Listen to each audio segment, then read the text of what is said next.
આકાશમાંથી સફેદ ગોળાનો વરસાદ, આંધી તોફાન સાથે કરાનો વરસાદ, માવઠાએ બદલ્યો મોસમનો મિજાજ.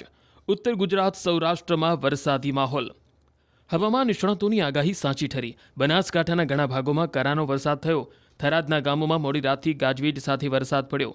મોરથલ સહિત રાજસ્થાન સરહદના ગામોમાં તો જાંબુ જેવા કરા પડ્યા. દાંતીવાડા, ધાનેરા, થરાદ સહિત રાજસ્થાનને અડીને આવેલા તાલુકામાં પણ વરસાદ ખાબક્યો. બનાસકાંઠાના પાલનપુરમાં મોડી રાત્રે માવઠું ખાબક્યું. ભારે પવન સાથે વરસાદ શરૂ થયો. કેટલીક જગ્યાએ બોર જેવડા કરા પડ્યા. જાણે ખોબલે ખોબલે વરસાદ પડતો હોય એવા દ્રશ્યો સામે આવ્યા.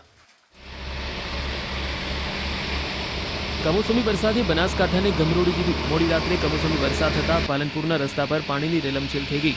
પાલનપુર અંબાજી હાઈવે પર 2 થી 3 ફૂટ પાણી ભરાઈ ગયા, જેના કારણે વાહન ચાલકો મુશ્કેલીમાં મુકાયા.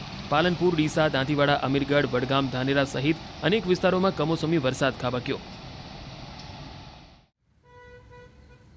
બનાસકાંઠામાં મોડી રાત્રે ખાબકેલા કમોસમી વરસાદ બાદ ઘણા ભાગોમાં વરસાદી પાણી ભરાયા. પાલનપુરના ગણેશપુરામાં રોડ પર પાણી ભરાતા વાહન ચાલકો અને સ્થાનિકો મુશ્કેલીમાં મુકાયા. ગણેશપુરામાં પાણી ભરાવાના કારણે ટ્રક ચાલકે સ્ટીયરિંગ પર કાબુ ગુમાવ્યો અને ટ્રક ખાડામાં ફસાઈ ગઈ. સદનસીબે ટ્રક રસ્તાની બાજુમાં આવેલ ઘરોમાં ન ઘૂસતા મોટી દુર્ઘટના ટળી હતી.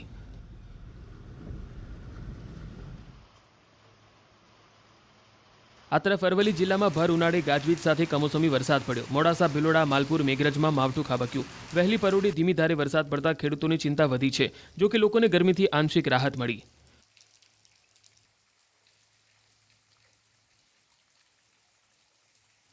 કમોસમી વરસાદથી અરવલ્લી જિલ્લામાં કમઠાણ મચી. ભિલોડા યાર્ડમાં ખુલ્લામાં રાખેલો પાક પલળી ગયો. અચાનક માવઠું થતાં ખેડૂતો અને વેપારીઓને લાખો રૂપિયાનું નુકસાન થયું. યાર્ડમાં મૂકેલો ઘઉં, મકાઈ, સોયાબીન સહિતનો માલ પલળી ગયો. હું માર્કેટ યાર્ડનો વેપારી છું અનાજનો. આ કમોસમી વરસાદ થવાથી અમારા લાખોનું અનાજ, એમાં ઘઉં, મકાઈ, સોયાબીન બધું કમોસમી વરસાદ થવાથી પલળી ગયેલું છે. એનું સરકાર ધ્યાન લઈને અમને થોડી મદદ આપે. આજે કમોસમી વરસાદના કારણે હજારોની કિંમતનું અમારા ઘઉંને નુકસાન થયું છે. અમે સરકારશ્રીને માંગ કરીએ છીએ અમને કંઈક વળતર આપે. માવઠાની આગાહી છતાં વિરમગામ એપીએમસીની બેદરકારી સામે આવી. માવઠું થતાં એપીએમસીમાં ખુલ્લામાં પડેલો તૈયાર માલ પલળી ગયો. ઘઉંનો પાક પાણીમાં તરવા લાગ્યો. એપીએમસીમાં ખુલ્લામાં પડેલો કપાસ પણ પલળ્યો. કમોસમી વરસાદની આગાહી છતાં એપીએમસીમાં માલ ન સાચવ્યો. તૈયાર પાક સલામત સ્થળે ન ખસેડ્યો, ઢાંક્યો પણ નહીં, જેના કારણે ખેડૂતોને વેપારીઓને નુકસાની વેઠવાનો વારો આવ્યો.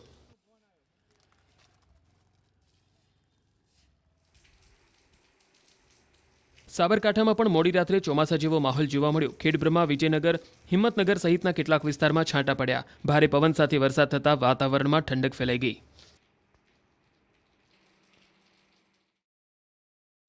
હવામાન વિભાગની આગાહી વચ્ચે સુરેન્દ્રનગર જિલ્લામાં વાતાવરણમાં પલટો આવ્યો. લીંબડીના નાની કઠેચી, મોટી કઠેચીમાં માવઠું થયું.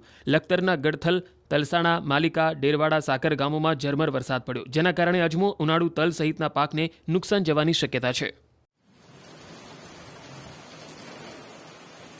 પાટડી તાલુકાના જૈનાબાદ, જીંજુવાડા, ધામા, ચિકાસર, મુવાડા, રસુલાબાદ, હેમતગઢ, વિસાવડી, નગવાડા, સુરેલ સહિતના ગામોમાં ધોધમાર વરસાદ પડ્યો. કમોસમી વરસાદને પગલે અગરિયાએ તૈયાર કરેલા મીઠાના પાકને મોટું નુકસાન થવાની શક્યતા છે.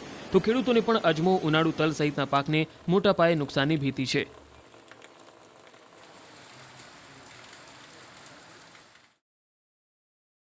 દ્વારકામાં પણ વાતાવરણમાં અચાનક પલટો આવ્યો. વહેલી સવારથી જ વાદળછાયું વાતાવરણ છવાઈ ગયું છે. ભારે બફારો અને ગરમી વચ્ચે વરસાદી ઝાપટા પડે તેવી સંભાવના છે. ખરાબ વાતાવરણને કારણે દ્વારકાના રોપેણ બંદર અને ઓખા બંદરના માછીમારોને દરિયો ન ખેડવા કોસ્ટગાર્ડે સૂચના આપી. भारतीय तटरक्षक का जहाज है, सभी मच्छी बोट को सूचित किया जाता है. बोट तरफ થી सूचना देવામાં આવે છે કે मौसम खराब होवाથી जल्दी बंदर तरफ बढ़ जाओ. सूचित किया जाता है यहाँ का मौसम खराब होने वाला है. तुरंत सभी मच्छी बोट बंदरगाह की तरफ लौट जाए. सभी मच्छी बोट को सूचित किया जाता है वह तुरंत बंदरगाह की तरफ लौट जाए.